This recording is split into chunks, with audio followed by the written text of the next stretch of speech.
personally ask if you could either like get close to the mic, although he has offered to say your question again if you don't want to get up. That way the audience can hear. But we are streaming, so that's why I want to make sure that someone hears the question, just as an FYI.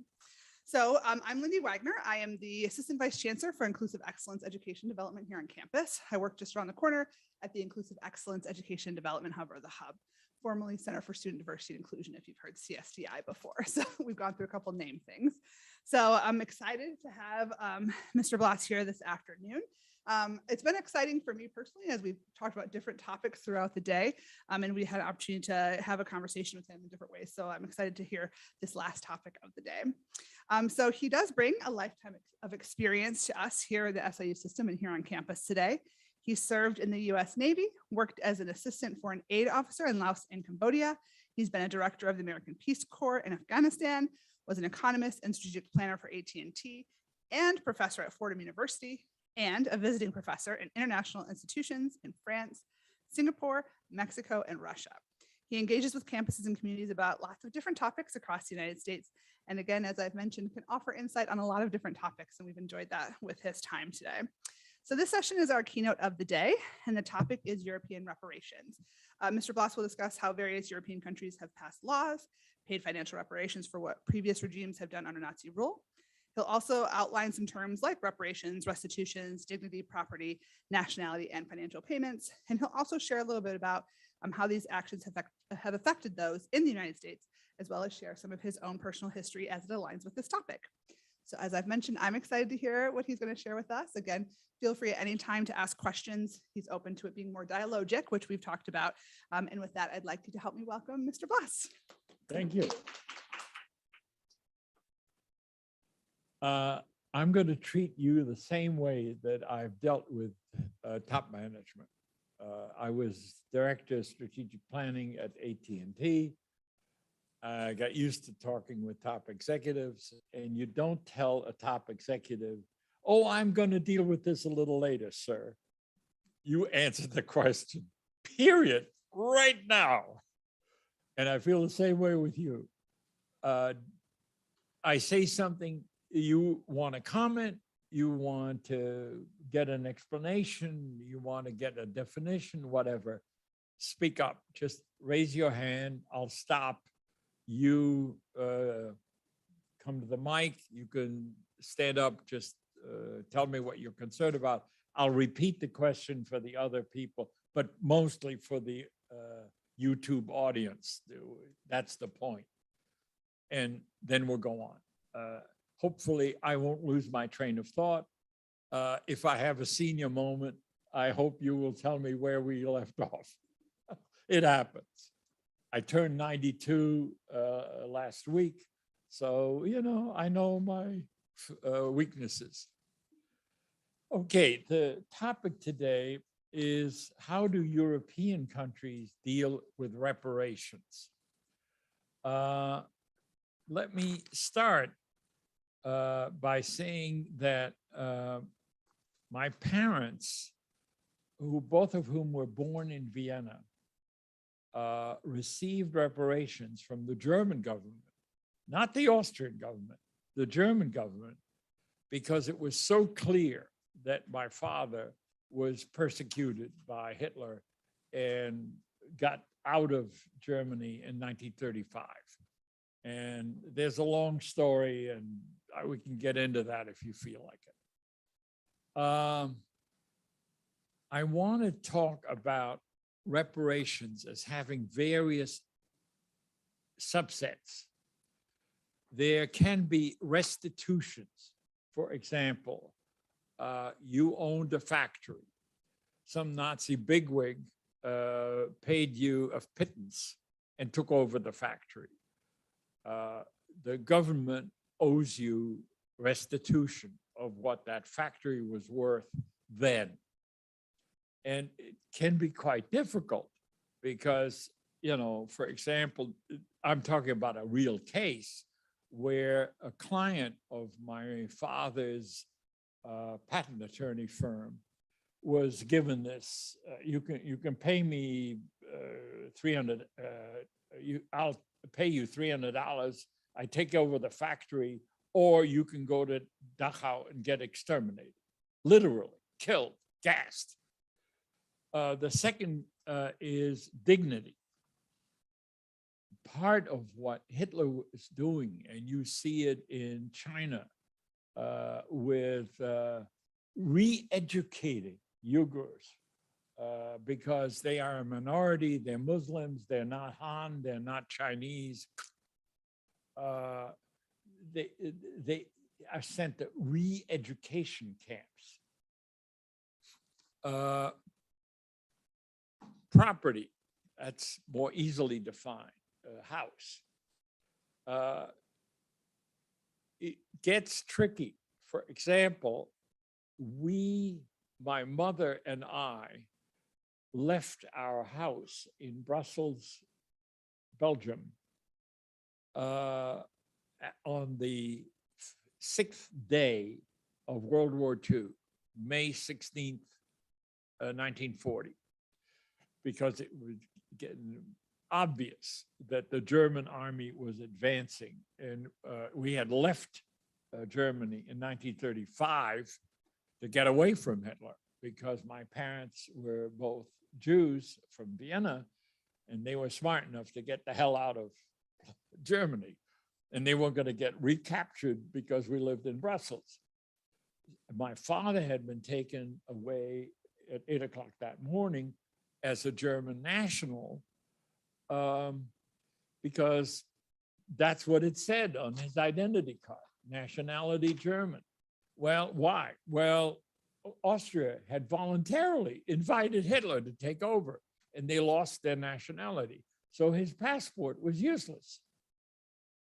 Okay, the next category is nationality. You've heard about illegals, Mexicans, El Salvador, Nicaraguans coming to the southwest border and trying to enter with no papers. Well, what does that mean? No papers. Passport, citizenship, birth certificate. Prove that you are Walter Blass, the son of who? Born where? Born where? When? These are important things, and bluntly put, it's the paperwork that you have to show. People said, who the hell are you? Okay, it's paperwork. And when you get into a situation such as my parents and I were in 1940, I didn't have a passport. My mother had an Austrian passport that was worth nothing. The French said, baloney, you're stateless. You have no country. And, you know, my mother was a high school graduate, but no university. She said, what do you mean, nothing, stateless? How can you be stateless if you were born in Vienna and you have a birth certificate? No, you're stateless. Financial payments.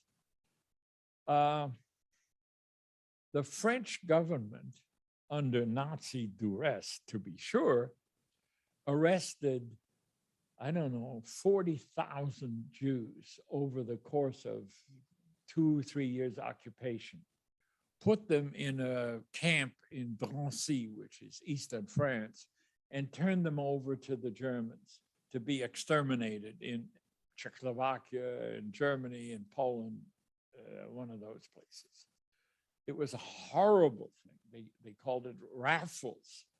I don't know where they got the term raffles for doing that, rounding up people because they were one religion, one different nationality, but that was the French word. And lastly, history. When you make somebody stateless, you rob them of the whole history behind their family, behind the name, behind the identity. Well, Austria doesn't exist anymore. Okay, what do you mean you're Austrian? It's a meaningless term. You might as well come from Venus. Okay, we don't recognize Venus as a nationality. or what's his name, the character from Vulcan in Space, what's it called? The TV series, the guy with the funny ears. Star Trek, thank you. See, I've already shown you, I've seen you more. Okay, let me get over with what that happened. At least in my memory, and I don't go back prior to 1930 when I was born, but right after World War I, Britain, the United Kingdom, France, and America imposed a $300 billion penalty on Germany in 1919 that they were supposed to pay for the damage that they had caused to the various countries. You know, in the case of America, it wasn't property, it was GIs who died or who were hurt, wounded in the post-1917 involvement of the United States in Europe, fighting the Kaiser. And by history, I mean that giving people back their titular origin. For example, the Pope last week announced that he was apologizing to the indigenous population of Canada, what the government of Canada had done to indigenous children by pulling them away from their family and putting them into schools where they could not speak their indigenous language, but had to learn French or English or both. And they were mistreated, they were sexually abused. If they were girls, they were put into mass graves if they died, and many of them did. And furthermore, the Pope, just to put salt on the wound, said he was coming to Canada in July to apologize in public to the indigenous people. Now, this is, I don't know, 100 years, 50 years after this practice had stopped. But he was doing it because as a Catholic, and they were Catholic schools who did this damage to these indigenous children, he felt a formal apology was needed. And that's what I mean by history. So after World War I, Germany was defeated. They had been bombed. They had been occupied by the Western powers. And yet, those four countries wanted $300 billion. Well, good luck, okay? It was never gonna happen. And John Maynard Keynes, the British economist, wrote a whole book called The Economic Consequences of the Peace, because he said, this is baloney. You can't do that. It doesn't work. You'll never get it. You know, it's a sop to the feelings of the French, the British, the American people.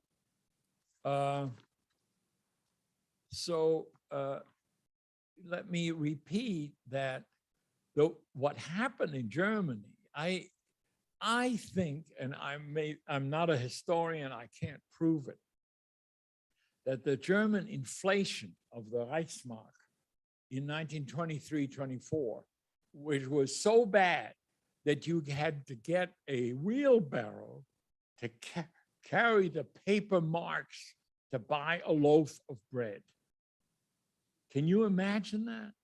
A wheelbarrow to carry the paper to get a loaf of bread. Okay, what would it cost to buy a liter of oil? What would it cost to buy a kilo of flour? Ridiculous.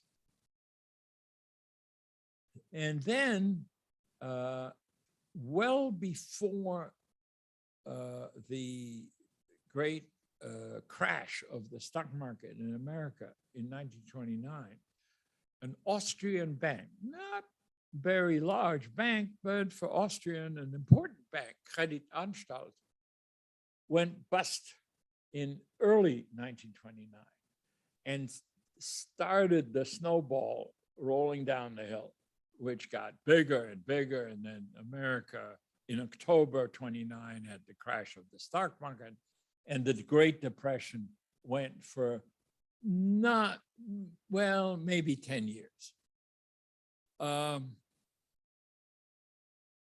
And lastly, not only was there a famine, was there a depression, but Hitler managed to get literally elected, properly elected Chancellor of Germany, in part because the power elite figured that corporal in World War I, and he wants to be the Chancellor of Germany. Well, we can manipulate this guy. We can use him as a puppet. And Hitler, who was not stupid, managed to outwit the smartest people in Germany. He managed to get elected. The first thing he did was to say, okay, no Jews in the professions, out. No professors, no lawyers, no doctors, no government officers, no military honors. It was an executive order. It was no law. The law about Jews came in 1938. But obviously, my father all but lost his position as a patent attorney, except that in the particular firm that he was working for, the senior partner said, "Richard, you're crazy. Of course you keep going. Don't worry about it. Just you write the patent application. We'll get some Aryan to sign the damn thing." And so, I was 3 years old when that happened. I was completely unaware of it until I was 5. And my father said, "Would you like to come for a business trip?" "Oh, yeah. So he said, "Take your teddy bear, take your change of underwear, take your toothbrush, and we'll go to Brussels and we'll come back in a couple of days." And I thought, marvelous, I got a deal. That was the beginning of our exodus from Germany. At the time, I didn't know what.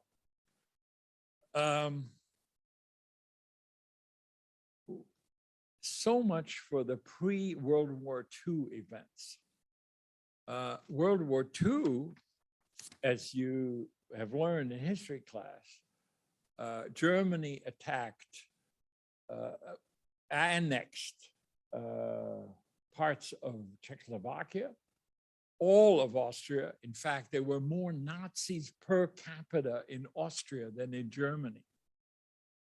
Okay, they all but asked Hitler to take over. Then he, having chewed up Sudetenland and Austria, on September 1939, he invaded Poland and made a deal with Stalin. You take half, I take half. And Stalin was stupid enough to say, okay. And when 1940 rolled around, Hitler figured, hey, I've done it. I'll do it again, and attacked Russia. But there were some problems. The invasion was delayed for 6 weeks. And some damn fool in the German general staff didn't ask the question of if we invade Russia in July or we invaded in September and the campaign doesn't go quite as planned, witness today is Putin trying to get into Ukraine, we're looking at a Russian winner. And just like then, now the Russians didn't equip or resupply their troops with the correct armament, with the food, with the ammunition they needed. And these conscripts, 18-year-olds, are going from house to house in Ukraine asking for bread, asking for food, because the Russians weren't sending the logistical supply they needed. In other words, some people don't learn from history. What about America? How did America deal with reparations? You may recall that President Roosevelt interned every Japanese American. He didn't care. First, second, or third generation.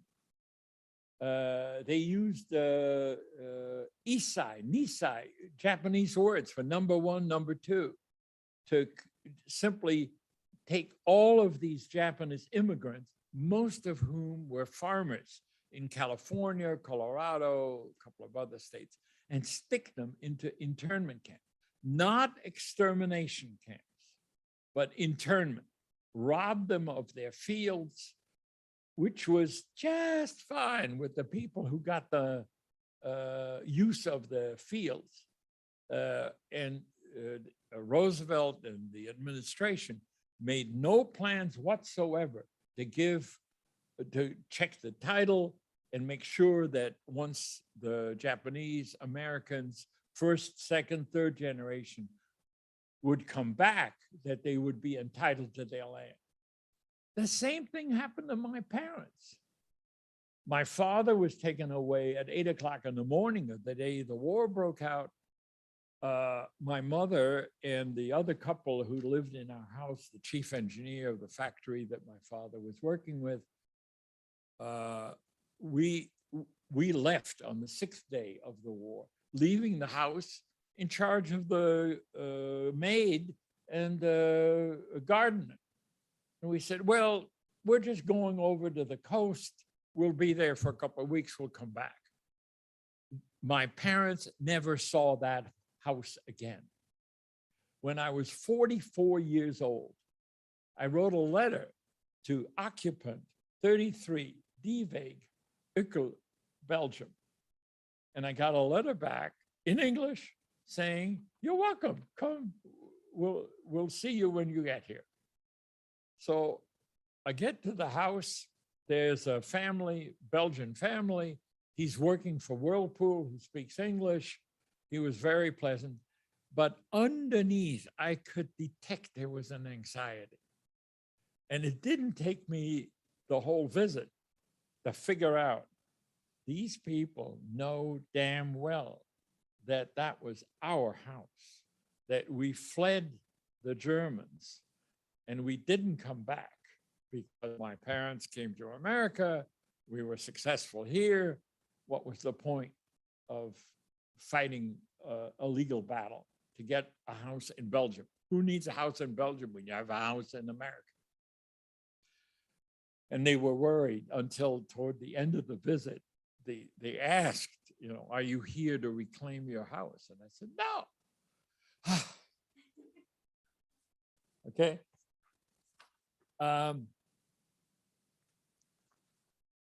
The American government or the CIA found in the Vietnam War that the Hmong, H-M-O-N-G minority in Vietnam and Laos were virulent anti-communists.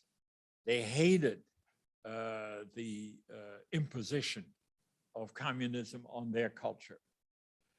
And as a reward for the help that they gave to the Americans, the Congress passed a law saying that anyone who was a Hmong, anyone, male, female, or baby, could come to the United States without restriction, without a visa, okay, that they are automatically permitted to come to this country.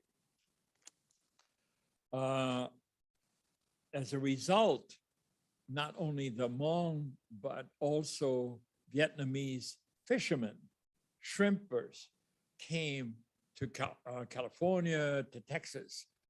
They were not very welcome because, for example, the Vietnamese shrimp guys came to Texas with a certain amount of money. They could buy a boat.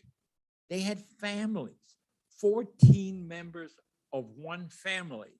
They were exempt from labor laws. It doesn't apply to family. You can take your cousin or your uncle or your grandfather and employ him on a shrimp boat without paying him a damn cent, okay? Maybe they get some money, they can live in a house. My son was teaching in a refugee camp in Thailand. These same people in 2000, no, when was I in Thailand? 1985. And they were, all these refugees. And he said, you can't have more than 3 people in a room. And these people said, you're crazy, Mr. Blass. And he said, no, I'm not crazy. There's a law that says that 3 people in a room, no more. But that's ridiculous. We sleep on futons. You can have a lot more futons in an American floor of any room than 3. You can have 12. You can have more. We can put 2 children on 1 futon. And he said, the landlord would kick you out and the police will chase you out because you're breaking the law. That doesn't make any sense to them, not to us. Okay, how are we doing? Okay, but when do we have to quit? 5:15. Okay. Anyway, let's go back to some of these other things. Financial reparations. Obviously, the new government in Germany after the defeat of Germany was Konrad Adenauer, and he and most of his ministers felt that they had to do something for the Jews who were killed by the Nazis and so forth. So they offered the government of Israel, let's see, $1.5 billion. And it's interesting because part of the parliament, the sort of left-wing Likud party that exists still today, said, we want to refuse that money. It's dirty money. We are not taking German money. And Ben-Gurion, the prime minister, said, excuse me, how the hell do you expect us to pay the government and the expenses of the new state of Germany without money? This is 85% of the government budget. Be practical. Take the money and run. And they did eventually.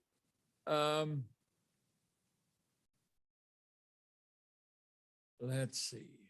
I think it's worth talking about the fuss that is being made about critical race theory in this country. Unlike Adenauer and his taking responsibility for what Hitler did to the Jews, the people who support the elimination of race theory, refused to accept the damage that was done to human beings from 1619 in this country until 1954, and frankly later. Okay. Philosophy doesn't have a very good method of a metric of what do you owe to the great, great, great, great parents of today's people. And one of the things which we might talk about, if you're interested, in the next 15 minutes is, so how do you handle this problem? Is it only an issue of history or dignity or what they call them? Yeah. Go stand up so that I can hear you and I will repeat the question.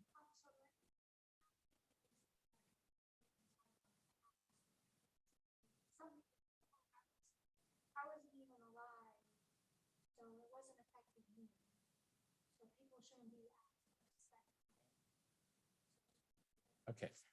What the question was for the electronic audience. Take a seat. That's what she's insisting on. What about subsequent generations to those who were affected? Children, grandchildren, great-grandchildren, are they owed something in terms of reparations?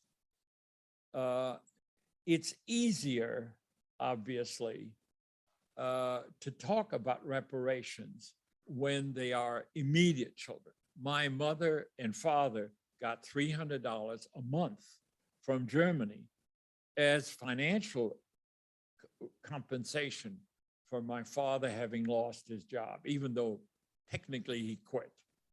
Okay, but we escaped in effect. Let's talk about that. But I'll ask you, I want a discussion among you a little later. I just want to finish here. Is there a question in terms of compensation to African Americans or indigenous Americans?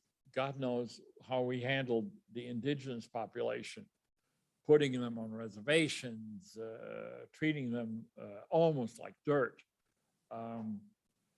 It was a friend of mine was a conscientious objector in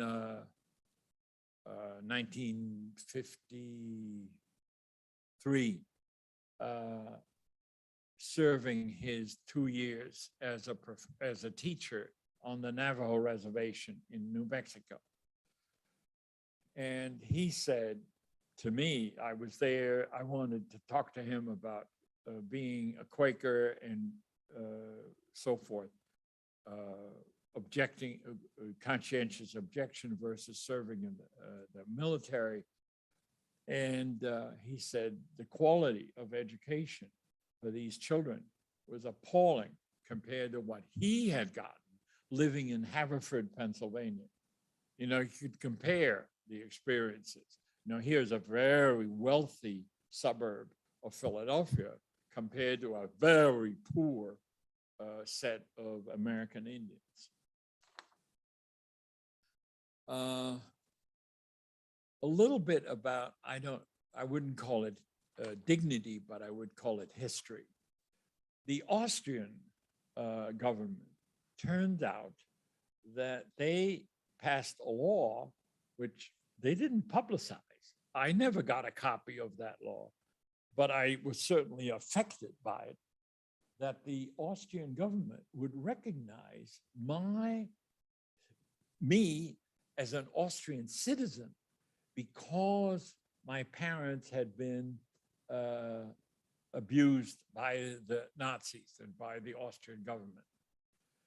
And as it happened, the Austrian ambassador or former ambassador to Tehran, Afghanistan, et cetera, who was married to a classmate from Swarthmore, said, Wally, go to the Austrian consulate in New York and show them any evidence you have of your history, your family's history in Austria. Fortunately, my cousin had a document dating back to 1912 that said my grandfather was a tailor with a shop on number 4 Pheasant Street in Vienna. Multicolor, legal size, all kinds of stamps and signatures. And the consul said, Mr. Blass, you got it. In 90 days, we'll send you a certificate of birthright citizenship in Austria. Thank you. However, if you want a passport, $80. They were not going to be fools. It was cheap to give me a passport, to give me a nice certificate in German, naturally. But when it came to the passport, money. On the other hand, I was teaching in France at the time, illegally. I didn't have a work permit. It was already the European Union. But if I got a European Union passport, e.g. Austria, I was okay. So this thing made me legal. Well, I sure prefer to be legal than illegal. I know something about what it's like to be illegal in the country.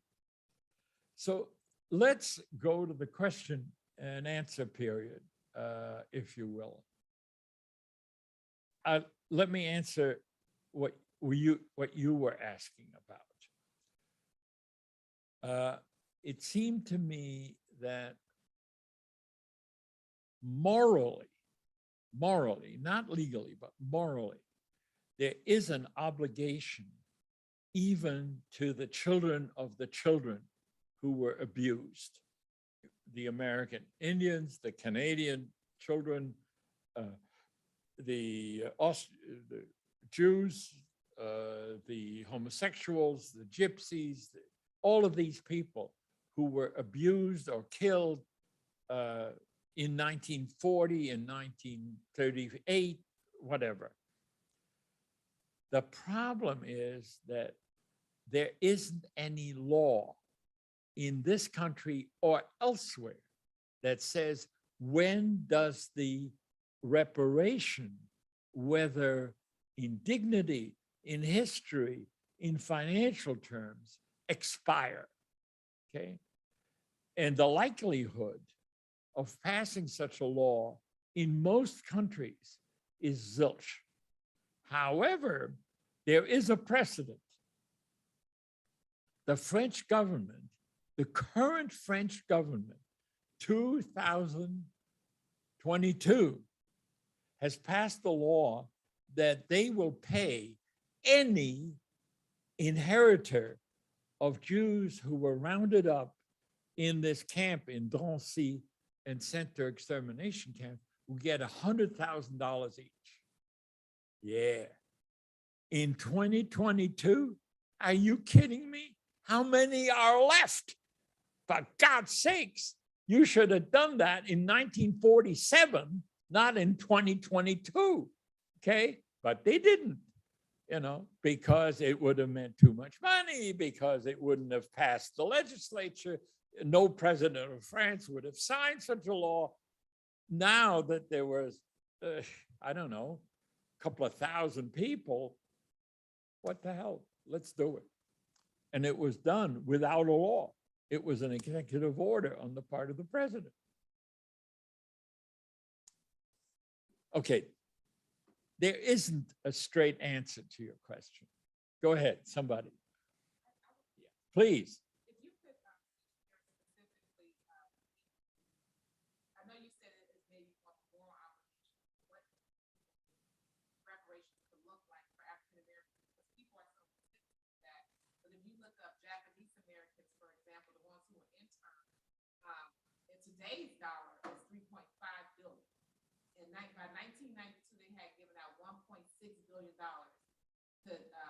Japanese Americans who have an intern, they've given money to Native Americans.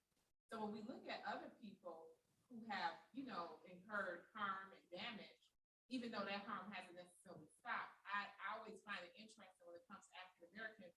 And everybody knows that we built the White House, that we basically built up this country.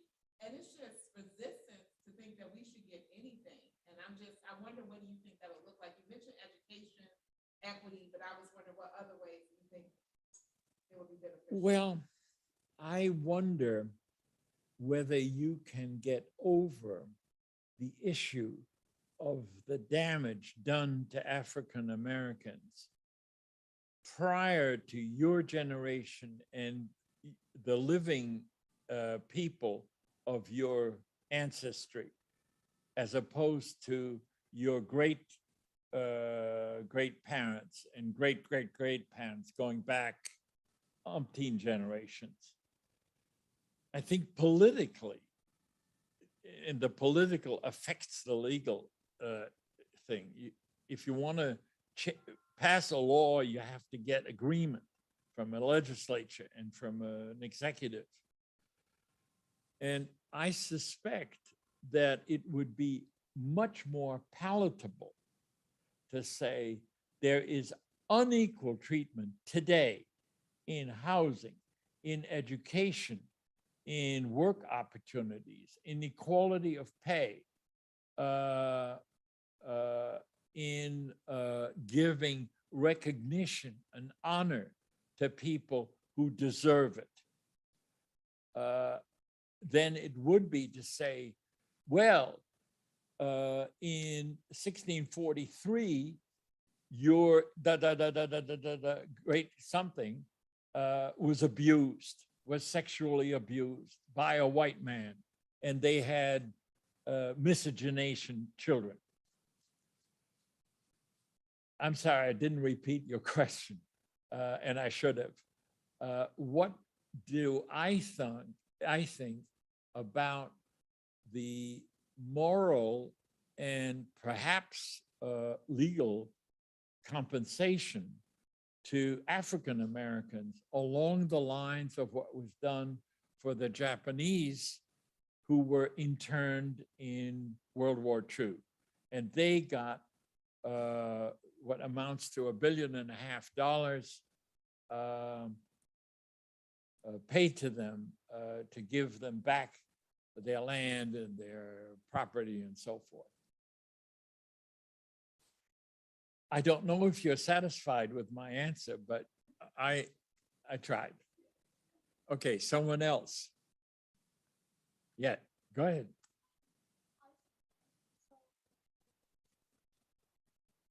I'm sorry, I can't hear you.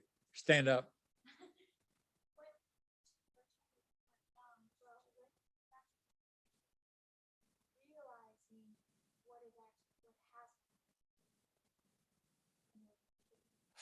Wow. Okay, the question is, when did you recognize of what happened in World War II? How old were you? I don't remember exactly, but I would guess that it started pretty soon, because when World War II ended in 1945,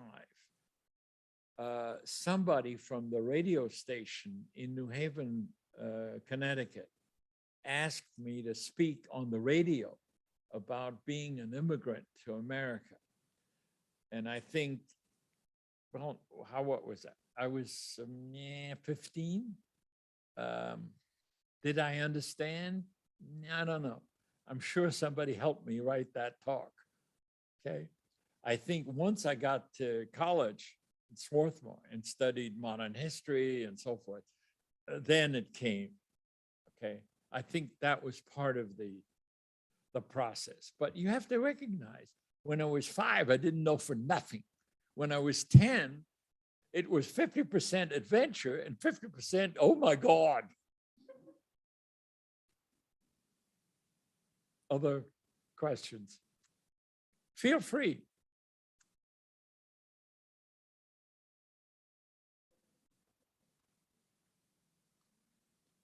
You guys sound like a class that wants dismissal.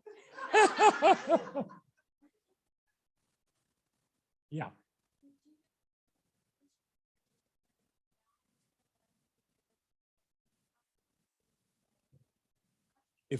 When I was older, did I go back to Germany or elsewhere? The answer is yes.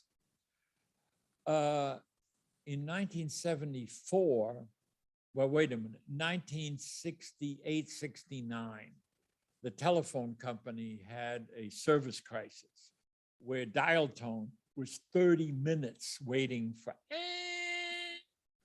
where it took 3 weeks instead of 3 days to get a telephone installed in your house, and 3 months to get a telephone in a building like this. It was a horrible service crisis. About 4 years later, 5 years later, the German government called AT&T and said, we're having very similar problems. Could we please have some executive come over to Bonn, then the capital near Cologne, and tell us what you did about it? And I was the designated header. I was the head of strategic planning for New York Telephone. I'd gone through this whole thing. I'd written a memorandum of 6 pages long that my boss said, you get up here and you burn that document in my ashtray, because what you're doing is you're giving the Public Service Commission the rope with which to hang us. And you're not doing that, Blass. And I said, John, with Mulhern was the executive vice president, and he explained, look, if this document gets out, we're billions of dollars in the hole. And you want to be responsible for that? And I said, but John, if you don't write it up and you don't do something about it, you're going to do it again. And actually, they did it. In 2000, they had another service crisis, very similar, because they didn't learn their lesson. But at the time, 1970, my boss said, Blass, you're going to fix it. I said, yes, sir. He said, I'm going to designate you the head of strategic planning for New York Telephone. You can have any title you want except vice president. I've learned something from Nixon, and that is, don't put somebody like Ehrlichman or Haldeman between me and my direct reports. That doesn't make sense. But I want you in the organization chart horizontally reporting to me on strategic planning and preventing that from happening. And I retired in 1985, and obviously they forgot about that deal. But I took advantage of that German request in 1974 to go back to Germany and tell them what we did about it. And I asked the question, I said, it sounds to me like you had very much the same problems. We went from 1,000 complaints a year to 9,000, and that Public Service Commission went bananas about that and had the executive vice president explaining why and blah, blah, blah, blah. So it was a really interesting. In 74, I was only 44 years old. I knew enough German to get by. And in fact, the interpreter who was sitting there, waiting for this American to talk about the problems, he said, look, you understand each other. I'm going home. And we had a conversation. They spoke German, I spoke English, everybody understood, everybody was fine. And indeed, they had exactly the same problem for exactly the same reason. Okay, and I can go into this if you like. I went to the house, I looked at the house, I traveled, and then I started teaching in Munich in the Fachhochschule, which means the University for Applied Sciences. That's their name for it today. And They were very friendly. They were very hospitable until, what was it, 2010, 12, something like that, when they passed the Senate of the faculty in Munich, passed a regulation that no professor was going to teach there who was over the age of 80. And of course, by 2000, I was 70. And by 2010, I was 80. So out, Blass. That was that.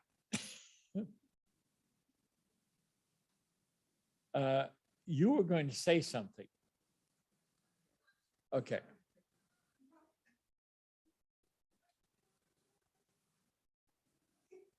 Yes, go ahead.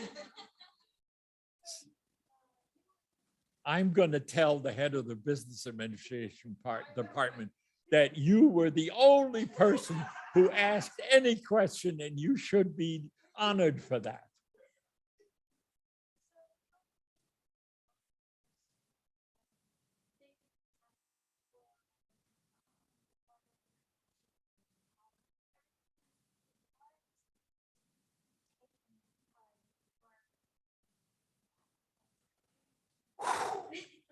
Would you like to be here all night? The question for the audience is, what have you learned from all of these events?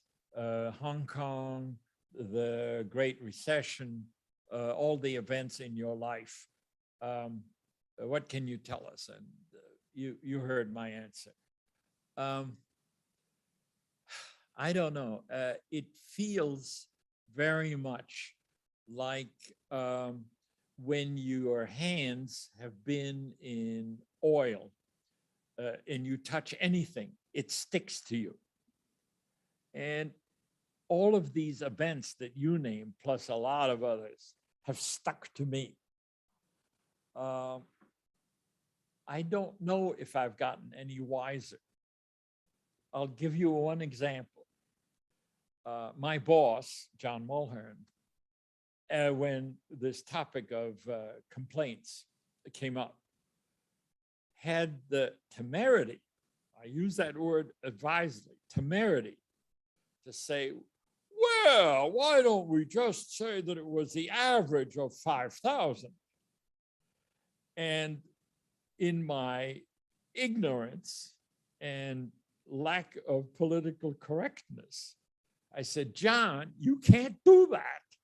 That's prevarication.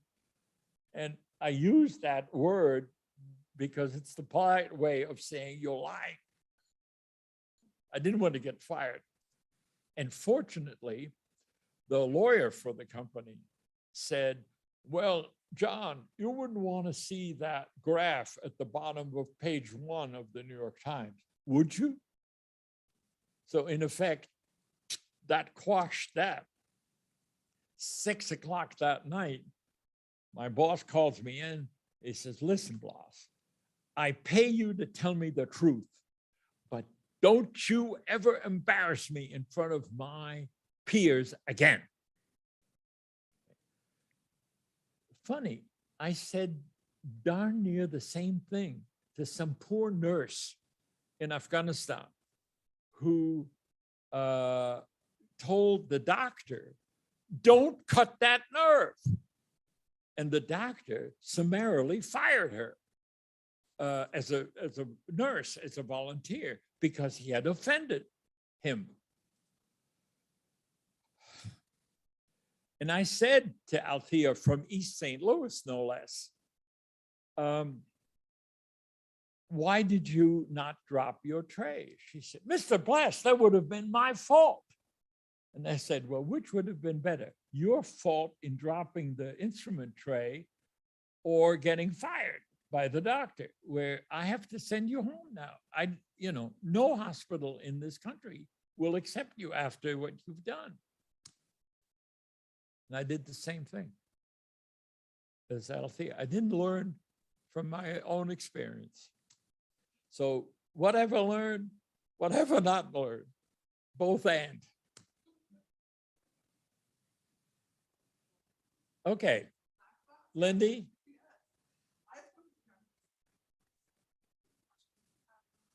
I just want to say thank you so much, Mr. Blass, for being here all day.